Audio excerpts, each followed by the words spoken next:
Hello and welcome to the latest video from me, Fiona Mullen at Sapienta Economics. Today I'm going to give you a little snapshot into the economy of Turkey. Now, why am I doing that? It's because friends have started to say to me, Fiona, we know that you know Cyprus really well, but you should really start to branch out into the region because there might be interest for that. And it's true, I do know Cyprus incredibly well. It's not a boast to say I've looked at it very, very closely for more than 20 years. The politics, the energy, the economy, the banking sector, you name it, I've done it. But it is an extreme niche market, and that means there aren't that many customers, and that makes it a little bit difficult to make a living. And so maybe I should start thinking about branching out into other countries that at least have a bearing on the economy and or geopolitics of Cyprus. So the suggestion was I should start looking at the countries around us, and the ones that at least have some decent data are Turkey, Egypt and Israel. So what I'm going to do today is just give you a little kind of taste of what I could do if you were interested, and really please let me know if you are interested. This is what you can find out just by 6 figures on pretty much any economy in the world, okay? So here is statistics on Turkey. There are a few figures here, and what do they tell us?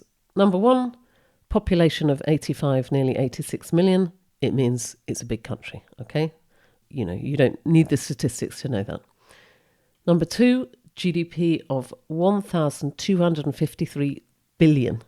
So compared with the Republic of Cyprus, the southern side, the Greek Cypriot side, that's about 35 billion. So Turkey is several multiples bigger. If I were going to look at this more deeply, I'd compare it with maybe Germany, maybe Greece, and so on, so that you get an idea where is Turkey within Europe.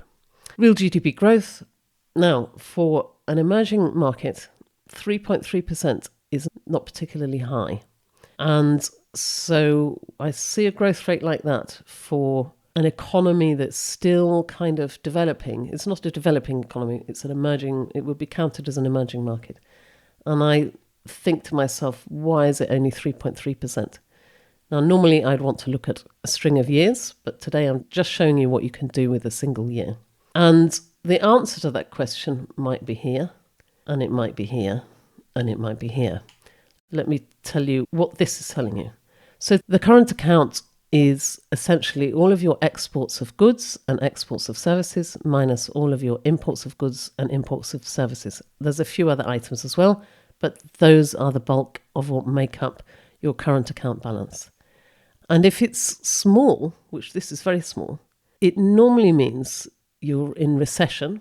So Turkey's not in recession here, but it normally means what's called a compression of demand. So maybe there's not a lot of consumer demand, and maybe that's because of inflation, which is also caused by the weakening lira. It could be other things. It could be lower energy prices, or it could be a great year for tourism. Maybe they sold a lot of drones to other people and that helps the trade balance, which feeds into the current account balance. I don't know. I would need to look deeper into the current account, into what's called the balance of payments, to find out where that was coming from. And I would probably want to have a look at this real GDP growth, the breakdown of GDP here as well, to find out what's going on. But just from those figures, I see an economy that might not be growing as fast as it could, that definitely has an inflation problem, even if it's lower than it has been in recent years, and potentially a consumer demand issue. I don't know, but I would dig further to do that. So if you think this is the kind of thing you'd like to hear more about, please let me know, because otherwise I'm doing this into a sort of black hole and I don't know what you want. So do you want more details on Turkey? If so, I can look at those for the next video. Or do you prefer Egypt? Do you prefer Israel instead? Or are you happy with me just geeking out on Cyprus every week and you're fine with that? Let me know. That's it from me. As I said, I do a deep dive on the Cyprus economy every single month, and I have big investment bank clients, I have embassy clients, I have big oil and gas company clients, just not enough of them because Cyprus is so small and so extreme niche. Thank you for listening.